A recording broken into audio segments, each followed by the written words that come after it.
but we were lucky we came back to Fremantle, and from there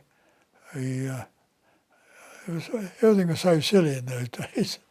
The 2nd 14th Battalion, our sister battalion, they were another ship. They given a day's leave in Fremantle. In our case, even though we came from Western Fremantle, we weren't allowed ashore. And eventually they allowed us ashore for 24 hours leave. We had to go ashore and then come back on the ship. And of course, our troops went ashore, our battalion went ashore, came back onto the ship, found that we were there for another day. They went AWL, and they went. A lot of them got away, but most of them were caught. And say they were going down to Borough Cup or Bunbury or somewhere like that on a ship, on a boat, on a train. They were caught and put in a clink, and that's how it was. A few of us who hadn't been naughty boys, went on back on the Kosciuszko. We went to Adelaide, to spring camp in Adelaide. And the chaps, about 180 of them to 200, who were caught and put in a clink, they rejoined us at Springbank under guard. And they kept under guard for quite a while in Springbank. And the troops had sailed back on the Kosciuszko to Springbank. They were given leave, 5 days leave back in West Perth, or 7 days leave, back in Perth or Western Australia. And that's how it was.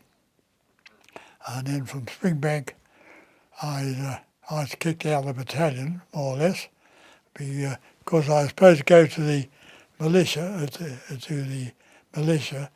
in New Guinea or Darwin, and they'd drawn so many sergeants and became lieutenants, and lieutenants became captains, and a couple became majors.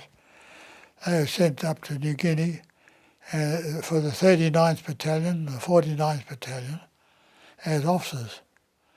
And but my company commander requested that I went up with these bad boys, AWL, under guard to Glen Innes in Queensland, in New South Wales. So I went up with them, and that was it. Anyhow, I'm talking to silly talking. From there, you went from Queensland. No, there again, see, it was a bit of a joke. There was four sergeants, four sergeants who went up there with the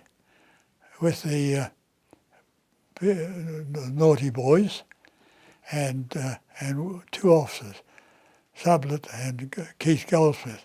Well, Keith Goldsmith had been from Northam, and I knew all his family well. I knew him well in Northam. He was a lieutenant. And so when they were then said, right, they could come back to Perth, to Western Australia, and have some leave. And of course, it was no good to me because I was not supposed to be anybody. I'd been kicked out of the battalion, I wasn't on the strength. And so I came back and to West Perth, Perth, well, I say West Australia, west to Perth, as a sergeant, and I took the sergeant stripes off, became a private, and so Keith Goldsmith was in it, and I became his batman. And so when he on the coming back on the trains and things, I was asked for my leave pass. I'd have it in my top pocket. I couldn't get to it because I was carrying Keith Goldsmith's pack on my shoulder and things like that. And I said, no. I got all the way through to Adelaide and without ever showing my leave pass as Keith Goldsmith's batman. I came back to the west, and over here when I after our leave here, we couldn't get a train back to the west because it's the battalion, because they were moving the seventh cavalry across to West Australia to defend our coast over here, and we couldn't get back. And then one day I had left my utility outside the WA club where I was staying in Perth, and the Keith Goldsmith was over in the United Service, and we got a lift down to. I left my utility outside St George's Terrace. We got a lift down to the showgrounds, and we'd been there for 4 or 5 days. Each time we told, "Oh, no hope, you can't get back there, no trains." They're moving this crowd over from the eastern states, and they're in a hurry to get them here to defend our west coast. And we got on this. I drove into on this vehicle. I forget what it was now. Somebody's car into the showgrounds. As we got there, a friend of mine from Northern, a captain in the militia, Tom Wilding, sang out, "Hey Jim, you're off." And I said, "Don't be silly, there's no trains going. We were told yesterday there's no trains for a week." He said, "Oh, no, you're going by sea." so 5 of us, or 6 of us, went down to Fremantle, got on the Empress, and beautiful big liner, and went across to New South Wales, Sydney. Got to Sydney as the night of the submarines got in, the midget submarines. Before we got in, we turned away from Sydney, from the harbour. They went out to sea full speed, and then went into Sydney next morning after it was calmed down, or it was still pretty hectic.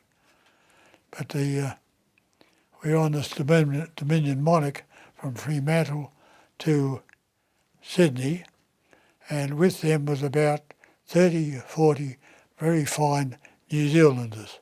They'd been picked out as select troops to go across and form another show in New Zealand to defend New Zealand.